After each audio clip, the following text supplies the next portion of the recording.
So for part two, we want Michael Kaplan, who was the next co-editor after Jeffrey Frenson left. We're looking for Ted Newsom to come on up and talk to us, Paul Salmon, and Steve Ribello. Make your way on up here. Okay, so after Star Wars, Cinefantastique changed. The subscriptions and total sales used to be around 6,000. And suddenly Star Wars made science fiction big, and they were selling like 20,000, or 25,000, which was still small compared to most magazines, but it was read by people in the industry, people who were influential. So it was a kind of known thing. It was bigger. And you know what happens to a rock group when they move out of the clubs and start playing stadiums? You know what the original fan club thinks? They're all sold out. They've gone down the tube. So we're now into the first phase of Cinefantastique's sellout period. Fred is making bigger inroads into Hollywood, and he's putting big-time movies on the covers, new films. It's not all retrospectives on Day the Earth Stood Still. Star Wars and Close Encounters have set that precedent, and now we're going to see stuff about Conan, and it's things before they come out. We're previewing them, and the problem with previewing a movie is you don't really know whether it's going to be any good or not. And so Fred kind of established that tradition of putting a cover story on and then, trashing the film in a review or something, which happened with The Black Hole, and others. Not every time, but it happened a lot. So that's kind of the era we're in. We're into the big arena rock era now, I guess you could say, with Cinefantastique. So Mike, it wasn't like Jeff exactly passed the baton to you, but you were the next one who came in and helped it, and you were there for that transition period, redesigning, making things look new at the magazine, and also getting out of the house and into some offices. So into the real world. Into the real world. It became more of a professional magazine. It's interesting. I also was right out of college, and unlike a lot of people, I didn't come at from the movie end. I came at from the journalism end. I had read the making of Kubrick's 2001 when I was a teenager, and I read the book cover to cover over and over and over, and I always I was just fascinated by the mechanics of it. And then I read Don's Close Encounters issue. I found it at a bookstore in Chicago, and read that cover to cover. And I was graduating college. I went to Northwestern as a journalism major, and I wanted to get into design, and I'd read a book that says you don't look for a job to be advertised, find the job you want. So I wrote Fred a letter saying, I love your magazine, it's ugly. Hire me and I'll redesign your magazine. And I guess that was roughly the time Jeffrey left for greener pastures. And basically I got a phone call from Fred, and I went for a job interview, but I basically was hired the minute he opened my email, and he said, I need a managing editor, and here's a guy who looks like he can write a sentence. And it helped that my background was print production, because I was also a typesetter. That's how I worked my way through college, typesetting and paste up. And I found myself in Fred's house, and upstairs with his mom in the kitchen watching soap operas and making us gin and tonics every day at 4. And if you didn't drink the gin and tonic, Olive got pissed. And so you basically went along, and I became one of Fred's cult members. And for the next 5.5 years, my life was Fred's life. And the only reason I left the magazine was Fred actually found women and got married, and I was no longer number 2 in his life. I'm not exaggerating. It was basically he broke my heart. And if he had never gotten laid, I'd still be in somewhere in Oak Park sleeping on the floor.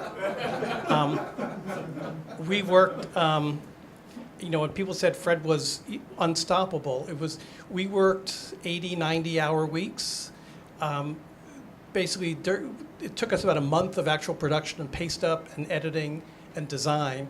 And during that month, I would basically sleep in the office 3-4 nights in a row, and there was a shower, there was a house, and I would change my clothes. I lived a mile away, but I lived at Fred's house, and it was an education unlike anything you could have asked for.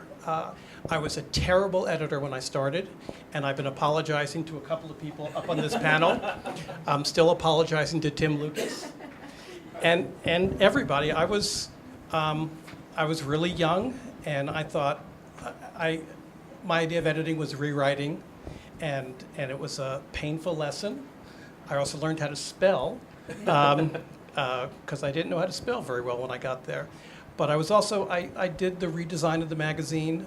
Fred didn't trust me at the beginning. I got there for the black hole, and he had me paste up pages over and over because he had this idea of a perfect pica, and it had to be just so. And if I was off by, a 64th of an inch, we did it again. And it took a couple of issues before he realized I could actually paste up, and I could do design, and I could do editing, and I could do some of his things. And I helped bring Fred into more of a commercial realm in terms of how the magazine looked. But it was Fred's magazine in terms of what he did and what was on the cover and the stories we did. That was Fred. But then we would divide the book in half. He would take his stories and do his editing and his layout, and I'd do my stories and the editing and layout. But it was always Fred's.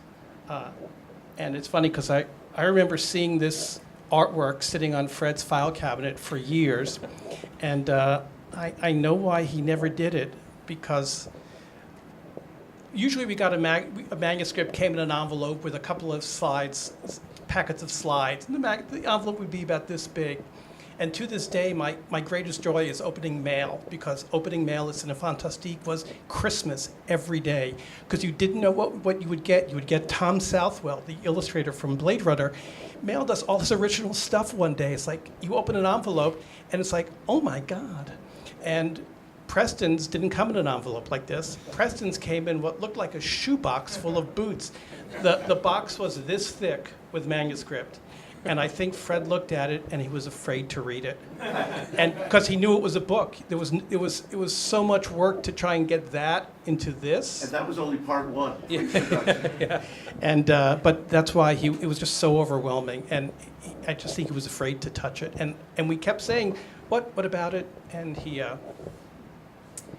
I feel bad. But anyway, so we would have stayed in the Oak Park house, and it was actually an amazing operation. It was a two-story Chicago house with a full basement. The basement was the warehouse where we had all the back issues and we had the book sales. The first floor was Fred's office and and Fred's bedroom and Mom's bedroom and the kitchen. And upstairs we had 2 rooms. There were 3 bedrooms. Actually, Fred's bedroom was upstairs. The front bedroom was my office, and the back bedroom was the business office, where the Bill Gudmundson, who cut our Ruby lists and who was into Japanese animation about a generation before anyone else was, he was there. We had high school students working for us, and it was a great operation. But our next door neighbor got tired of 18-wheel trucks from the printer pulling up, and they knocked us out to the Oak Park Police, because of course you can't run a major national magazine out of the top floor of a 3-bedroom house in Oak Park, Illinois. So we had to move, and we found a really cool place about a mile away, a commercial building with some commercial tenants on the bottom, and we took 3 apartments on the top floor, and we knocked out a bunch of walls, and we turned it into a kind of a cool office. And the Gorn head was lost in the move. Oh, the Gorn head. Okay. It was in a box somewhere. Like I said, opening the mail was amazing there. So on top of Fred's filing cabinet, and if you see the back, the Pat Bresky thing, that's Fred's office.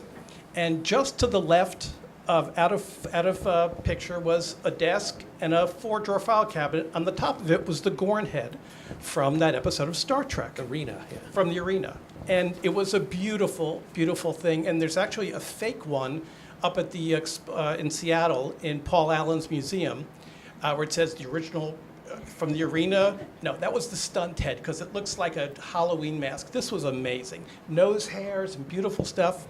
And when we moved from the house in Oak Park to the office in Forest Park, we sent the cherubs, what we called the high school kids, we called that because that's what they called the high school students at Northwestern. They had a cherub program where they had high school kids on campus. Anyway, so our cherubs were sent down to pack up the basement. And we said, throw out the trash. So there was a big cardboard box with newspapers on top, and they threw it out. And it was the bottom, it was the Gorn costume was in that box, except we kept the head, but we lost the costume. But Fred was actually cool about that. He knew it wasn't anyone's fault, and I was more upset than he was, and the kids were more upset than he was. He just he chalked it up. Fred was a collector, and he figured he had enough other stuff in his collection that it didn't matter. And some of the experiences, we didn't go to as many movies as you guys did because I think we were too busy doing the magazine, but there are amazing things. We used to go to film screenings. At the top floor of the Chicago Theater was a little screening room, not much bigger than this, and in it would be me and Fred and Roger Ebert and Gene Siskel, and maybe one or two other people. And Roger was a subscriber, but they both knew the magazine, and we would just like be totally cool. We'd go in there, and we go, "Hey, Raj, Gene," and it's like they didn't know who we were, but it was kind of the experience, and it was magical for a time. I gained 50 pounds working there over the course of 5.5 years because basically I was eating four meals a day and sitting at a typesetter and sleeping, and that's pretty much my life for 5.5 years. But I was all in with Fred, and then one day some puberty hormone kicked in when he was in his early 30s, and basically Fred turned 14 inside, and whatever it was a switch was thrown. And he started going to the gym, and he started caring how he looked, and he found a woman, and he was very happy. And she became the business manager, and my little prepubescent heart was crushed. And that was my cue to move on to other publications. But I still do virtually, I've been doing what I did for Fred for different places for the last 40 years. I worked for NBC for a while in print advertising and CBS. Now I work at UC Riverside as marketing, but at some point I'm still there with a little drafting table and a little, my little computer. And the lessons I learned from Fred have stayed with me, even to the extent that Fred always signed his letters best, comma. And I always thought, that was cool. And so that's one thing from Fred I get. I sign all my letters best. Indeed, thanks. Okay, next up in line here, this is Ted Newsom. You heard Mike talk about being a bad editor and rewriting stuff. Ted's one of the people who got rewritten, and you have a story you like to tell.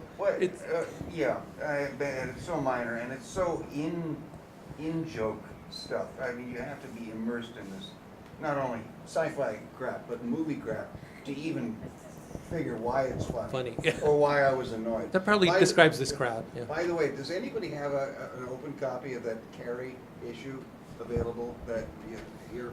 I don't have a spare. No, not a spare. No, I don't have one with me. No. No? No. Shit.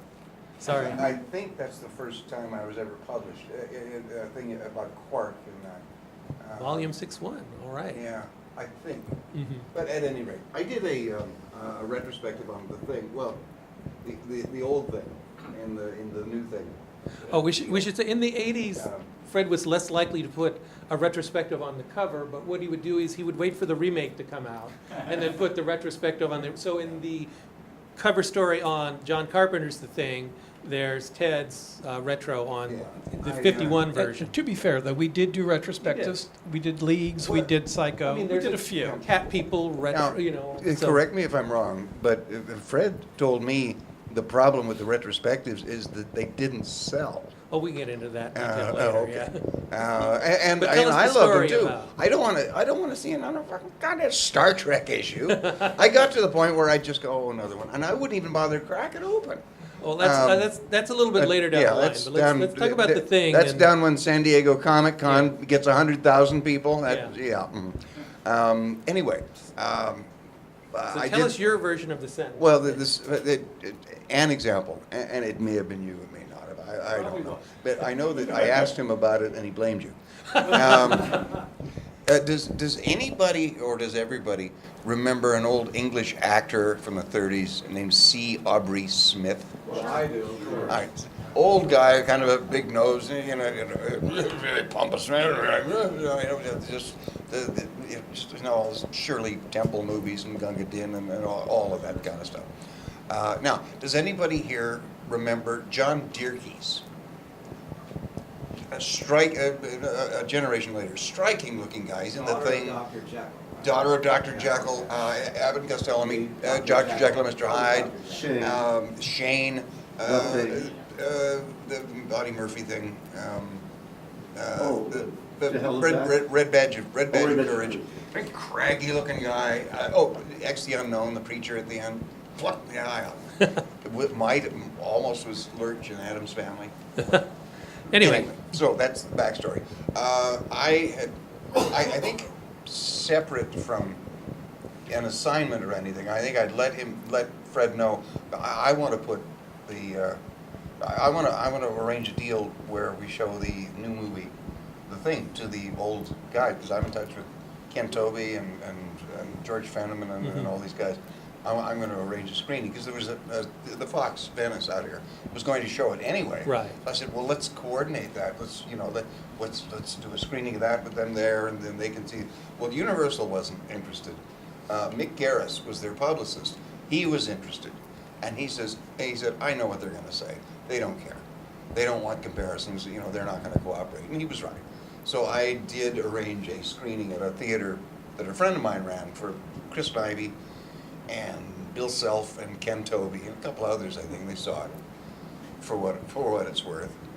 They were polite about it. But what I did along the way was interview all the people that I could get a hold of from the old picture. That included almost included Maggie Sheridan. She died, I think, 6 months before that. And Ken Tobey and what's his name? Anyhow, all the actors. Certainly Bob Cornthwaite. And we put the reunion together down there. It was the last time a lot of them saw each other. So I wrote that up. And one of the anecdotes that Chris Nibey told me was that when they were casting the thing, he's sitting with Howard Hawks in the commissary, and Howard Hawks was looking across there, and he spotted John Dierkees. and said, He said, that guy looks like Abraham Lincoln as played by C. Aubrey Smith. Now, the physical resemblance was it's kind of there. It's a funny story if you know who they're talking about. What they look like, yeah. If you don't, if you're not immersed in this sort of crap, you might edit that where it says, he looks like Abraham Lincoln as painted by C. Aubrey Smith. And No. See, Aubrey was not an artist. Yeah. Yeah, I'll blame Fred on that. That was Fred. So anyway, It's a toss-up then. yeah, the stuff at Cinemafantastique was often rewritten, and it's a double-edged sword. On the one hand, you're like, they didn't have my permission to rewrite my stuff. On the other hand, did you really want it sent back so you could do another draft when you were getting paid 2 cents a word? It's like, it's not worth it so much. But sometimes these weird little things happen. To get into the one thing that the big thing that I did over the years, I done a couple little things, and like Sam, to me it was a means to an end. Mm-hmm. I didn't want to be a reporter, and I didn't want to spend my life writing about other people making movies. This was an entree. It happened that I knew like one person, Jean Laurier, who's an art director. And director, he's from 20,000 Fathoms and Gorgo and so on. So I pitched that as an idea for Fred. He said, absolutely, let's do it. I said, well, when do you want it? Well, there's no hurry. And, and Paul Salmon, not Paul Salmon, either Paul Salmon or in New York. Dan Scaparrotti no, was in New York. There were some others. Uh, Whoever the New York another Bureau guy was. had The New also York Bureau. had also pitched it, and neither of us ever got it. But that led to this Harryhausen thing when because I'd done a couple of small things for him, and he said, "Do you want to do a career thing on Harryhausen? Because Clash of the Titans is coming out." What year was that? 78? That was 81. Clash of the 81? Titans came out 81. All right, so that's And your first cover story on Ray Harryhausen was volume 11-4, which I think was 82. mm-hmm. That was part 1. And you were almost one that got away. It eventually came out because then in 1995, part 2 came out in Cinefantastique's co-magazine, Imagine Movies. And then the final part 3, finally came in Cinefantastique in 1991 volume 31, 1-2, double issue I've on lost stop track. motion. How long is that between? So it's from publications? 82 to 99, so we're talking about a 17-year gap.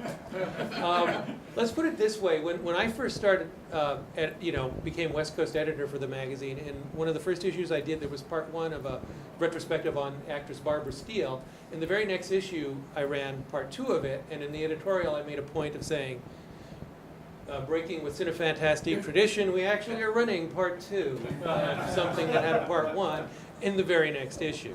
So yeah, Fred had set that standard. There were part 2s that never came at all, but yours eventually did. Well, and like Preston and every one of us who are so immersed in this stuff that you can't get enough, I'll take credit for screwing that up. I could have done just what we talked about at the very beginning, which is do a retrospective thing.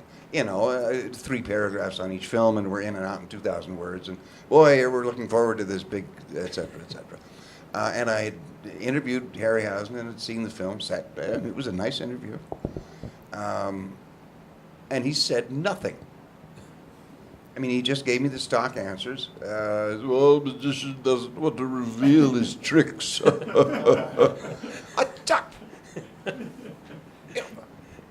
And his career was pretty much over by then. Yeah. Because, Clash of the Titans Well, was and the if last film. it hadn't been Clash of the Titans would have done it. But, That's so unfair. That's me. But he wouldn't. Up until he was 10 or 15 years retired, he wouldn't say shit if he had a mouthful. So you ended up He would talking never to- complain. yeah. So I said, well, screw this. Talk to everyone Let me else. talk to everybody else on these things. Let's put it in perspective. Tell the story around him, because I'm getting nothing from him, and he's not that interesting anyway. Let's see where the drama leads. And so instead of like a nice normal 2,000 or 3,000 word thing, it became, it was like 300 and something pages. And Fred said, I'm going to have to break this up a little bit. So he printed the first third. He took the first third, cut that by 2/3, and published it. And then said, okay, well, we'll get to the other thing a little later being 13 years later, Right. and then another 5 or 6 years after that. But we're all nuts. Mhm. And we're so immersed in this, and it's not boring to other nuts. It's, oh, wow, really? Well, it was green? Oh, wow, I thought it was brown. Nobody cares except us. Us, right, But we it's do for us, care. yes, And we so do we care. overdo it, and there we are. And I certainly did. But he was, and I got paid for that. I think for that first one, I probably made $300 or $400. It may have been as much as $700, because it was a huge. I delivered a manuscript. By and the I- time of the final, the rate had gone up to 7 cents a word. So Yeah, you well, really made out by eventually, having yeah, delayed for yes. 15 years. Yeah. When the first thing had done, and I got nice comments on it, and it was nicely laid out. No huge editorial problems or anything. And I approached or mailed the magazine to McFarlane. And I said, I'd like to do. There's a book length manuscript here. I'd like to do this, but Fred's got first dibs on it. Would you like to do this once we publish this thing? And Robbie Franklin said, sure, absolutely. Yeah. So I was waiting for that publishing thing It to never happen, happened. and Other books on Harryhausen came out in the interview. yeah, So well, that's and it. I knew eventually they would. Yeah. I kind of lost interest after about the 4th magnificent Harryhausen book that came out. Yeah. If not Ray's book, and there's a whole long story about that, Right. then certainly the one Ernie put together, Right, Mike Hankin. So As I can't- pursuing the retrospective angle, we have Stephen Ribello. You did several retros, but I guess the most famous one, got on the cover, which you're holding there, Psycho, double issue on Alfred Hitchcock's classic. Tell us about that. May Now- I, by the Oh. way, his book length, his book on Right. that is probably the best goddamn book on making a movie ever. And there's some wonderful things. The Psycho is absolutely brilliant. But for that one problem. But other than that one thing, yeah, it was it. Anyway, so tell us about, so at this point, we're into the 80s, and like I was saying, Fred was more likely to say, well, we'll wait for Cat People to come out, and we'll do the Well, retro on the old one. Here's the thing, Jordan Fox contacted me because I was writing for magazines that don't exist anymore, like American Film and Saturday Review, and the us and people. And so I was sort of a catch. I think he thought I was a catch, whatever that means. And I was a bit of a brat. I mean, I have to be very honest. And Fred was very nice to me. And anyone who knows me will know, oh yeah, he hasn't changed a bit. I was asked, Fred was very kind and he asked me to do a lot of different movies, and I'm not interested in that. I can't write about something that doesn't interest me. Now, I did Cat People, which was a nightmare, horrifying, life-changing. And don't ever want to see anyone who was ever involved in that movie again. Because I could do Cat People. I could do the Valout, and I could do Simone. I did Something Wicked because I loved the book so much, and I could do The Innocents. And I could meet Jack Clayton, for whom I wrote a screenplay. So, Fred was very indulgent with me, and he was as bratty as I was. I mean, we would argue, but he would defer to me, and I was very, very grateful for that. And I had been a psychologist. I'd been a clinician, and so I was breaking into a new career. But I was having a lot of success, luckily, very quickly, and people noticed. I was the last person to do an interview with Alfred Hitchcock, and that was published around the world, and then suddenly I had cachet, and magazines were calling me. So I'd always wanted to write for Cinemafantastique because my father wrote me the first copy in Massachusetts. Very cool dad. And I was saying to Sam, I talked with Guillermo del Toro about 2 weeks ago, and he said, I read the first thing you ever wrote in Cinefantastique, and wasn't it cool back then that we were all a secret and sort of outcasts, and we loved this weird bastard genre, and you all know what that means. Everyone in this room, I think, knows kind of what that feels like when you were in high school and you were not the super popular guy, but you were the interesting one. You were quiet. That's who I was always attracted to. The people. Why is that person not talking? It was better then. Yeah. So anyway, with Psycho, it was very clear what I wanted to do. I wanted to write. I loved the movie. I wanted to write about it, and I wanted to dip my toe in to see if a publisher would bite, and they did. Fred was very, very gracious about that. He was very, at least to me, I don't know if he had other feelings about it, but he was very, very kind to me and wrote me a very nice little note. When my agent sent the book to be, the manuscript to be considered, I basically rewrote the story and interviewed many more people, but I guess I have to tell a story out of school here. Okay. As people were saying, in those days there wasn't a Rolodex. Or it wasn't Wikipedia, and there weren't a lot of guides. You have to look people up, and so the people that were involved with Psycho, I looked in phone books to find them, and they felt weird about being found.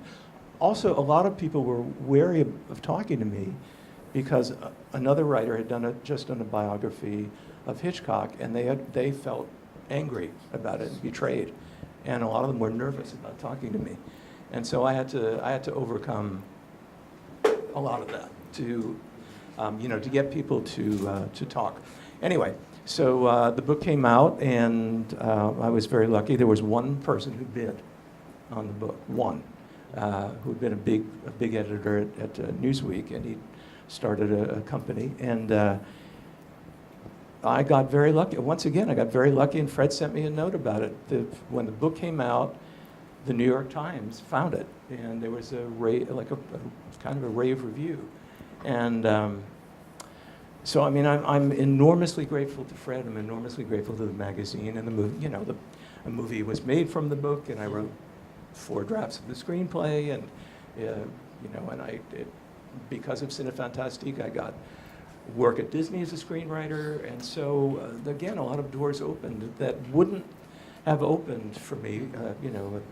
A therapist from Massachusetts who had I had no I had no contacts.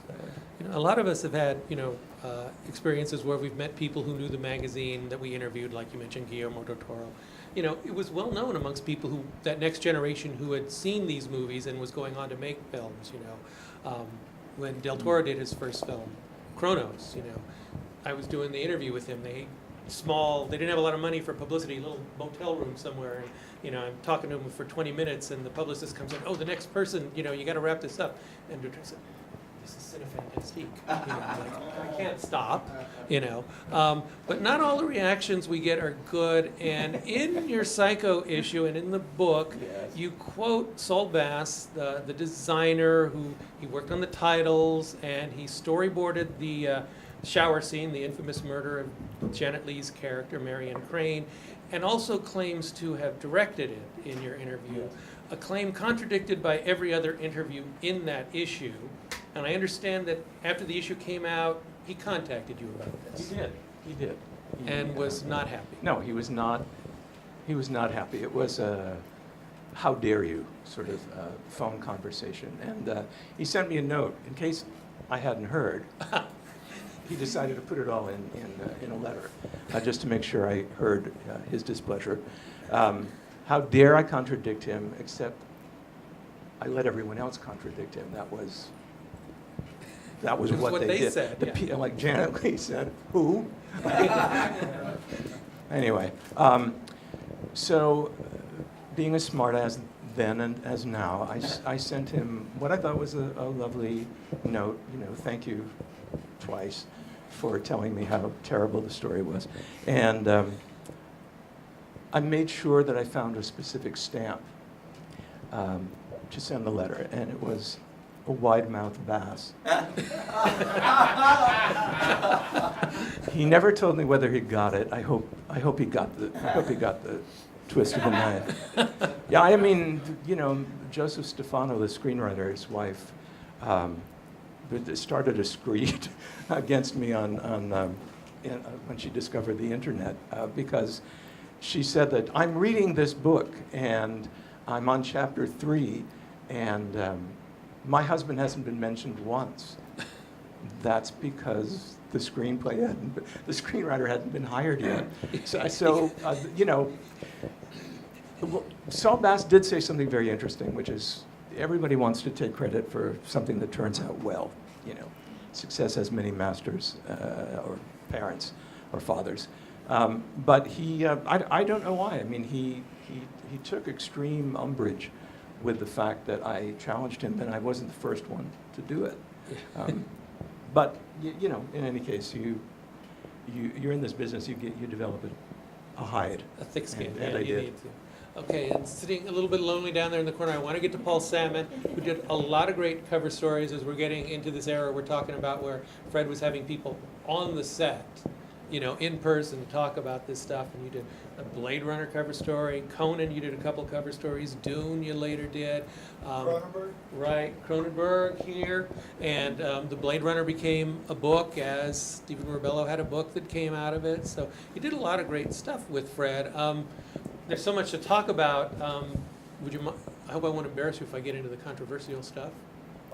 Okay, so in the Conan, I mentioned before, like there was a black hole cover story, which was very detailed and then trashed. That was my The- black hole story Right, too. right, and the review in the issue on the black hole trashed the movie. That didn't happen with Conan. You did the cover story on the making of it, also wrote the review and called it an instant classic. And some people took umbrage because by the time the issue hit stands, you were working for Universal. Yeah, as a promotional person. So So they it seemed they like a basically, conflict of yeah, interest. I remember that. It was basically people thought I was whoring myself to a degree that had never been seen before. But it was heartfelt. It's always difficult for me to talk about my career because it's subdivided into many different segments. Like yourself, I used to write for things like American Cinematographer, LA Times, The Guardian back in London. And for about 15 years before I get into studios, I was supporting my wife and I by just like constantly writing for different publications. But being a hardcore fan and having read CFQ for so long. In 1977, I had just spent about 4 years as a commercial diver. I had a 40-foot Chris craft that was anchored out in Catalina. And I was what they call a hookah diver. And we were on these 100-foot like lines and underwater, basically like pickers, taking this Gelidium robustum, which is a span-shaped kind of algae that's off on reefs and rocks and things like that, down to 100 feet. They take it up, they get about a ton of it, they put it in these great big brass cookers, and 2 days later you get about 2 ounces of agar. And anyone who knows what agar is, you know, in petri dishes where they grow all the... And so you left all this behind to write... Well, I had an accident. I blew my left eardrum out. And then at the same time, the company I was working for was called American Agar Company. They got absorbed by a Japanese company, and what happened was that there was no more work. Basically, the Japanese company bought them out just to stop the whole thing. So I was like, I'm stuck with a boat that I haven't paid for, and you know, things were bad. I hitchhiked across country in 1975 to see the Apollo Soyuz flight by myself. And I met my future wife there at Cocoa Beach in the Banana River. We spent 2 weeks together. I said, have you ever been to California? She said, I've been to Georgia. And I said, well, let's go back to California. And that was 42 and a half years ago. We're still together. So 2 years after that, the World Science Fiction Convention was in Miami Beach. Now, I've been reading CFQ since it came out. I remember the cover I had, first one I remember was Alan Arkin on the cover for Catch-22, I think. The official first issue. Yeah, exactly. After the mimeograph newsletter. And I loved it, but I was also reading things like Film Comment, and CinemaScope, and Cinast, and you know, a lot of the foreign magazines as well, because I have very eclectic tastes. Long story short, we wind up in Miami Beach in '77 at the Fontainebleau Hotel, where the Worldcon was going on. We're both poor as you can be poor. And I'm wandering around and someone said, that's Fred Clark. And I ran over to him and I said, I love your magazine, I really do, and why aren't you taking anything from me? And I was very aggressive. And he laughed at that, because I was aggressive in kind of a nice way. And he goes, well, do you want to go have lunch? And I said, well, you know, we're kind of on a tight budget. And I didn't say why. He says, well, I'll buy you a hamburger. So I and my wife and he sat for about 2 hours talking. He called me an adventurer. I remember that because I was doing so many different things at the time. And I always remember he had this, like was it a wart on the tip of his nose? He had some kind of growth that, just a thing, yeah. And it was, and I don't mean this in an unpleasant or nasty way, but it was hard not to stare at it, you know. And so my wife said the same thing. She goes, well, you know, he's very intelligent, and obviously, you know, he's got a good publication, but what's that thing on his nose? You know? So that's what I remember. Oh, we also had a hurricane that came through, a Force 1 hurricane, and it hit, all the lights went out. And the Fontainebleau now has their skating rink back, their ice rink back, but at the time they didn't. And the whole skating rink was going like this from the force of the wind, and it was outside. I mean, it was something. Anyway, I started to contribute, like, remember the capsule comments, the short reviews? I did a few of those. And then Fred said, well, you know a lot about Disney, and I did. I was a big Disney fan. And he said, you know, they're doing The Black Hole, and it's their first PG-rated film. And I went, oh, okay, cool. And I didn't read the script until I got into about a month of it. And I got to meet, like, some of the old school Disney people, like Art Cruikshank and Danny Lee, and these guys went all the way back to the beginning of the Walt Disney Corporation. These were the guys who were the behind-the-scenes special effects guys, mechanical effects.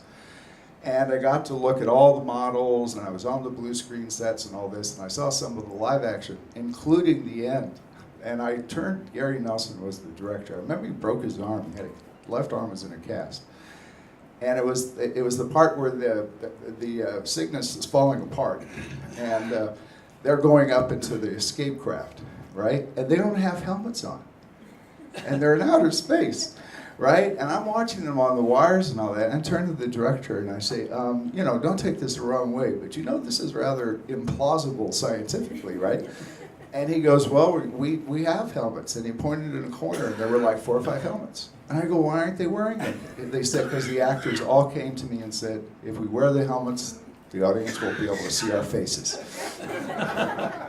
So when you see these kind of strange things in movies, many times they have a story behind But then Cronenberg. David Cronenberg, I was part of what used to be called La Jolla Film Festival, International Film Festival.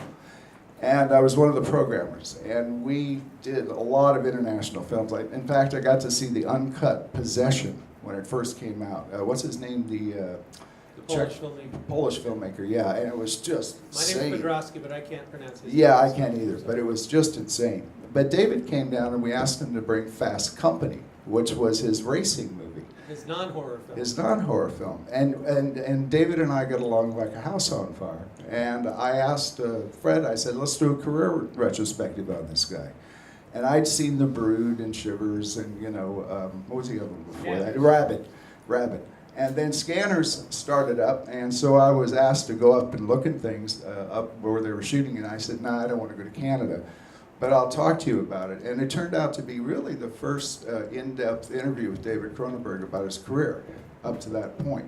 And David is a wonderful guy, very good with actors, only director I've ever been with who clears the set every single time when he rehearses. Everyone goes except he and the actors, which is kind of interesting. Actors love him. Oh, the exploding head in Scanners. If anyone has seen Scanners, this head just goes boom. That was shot with a 12-gauge shotgun. They did it twice. And David was asleep in his trailer. He wasn't even on set.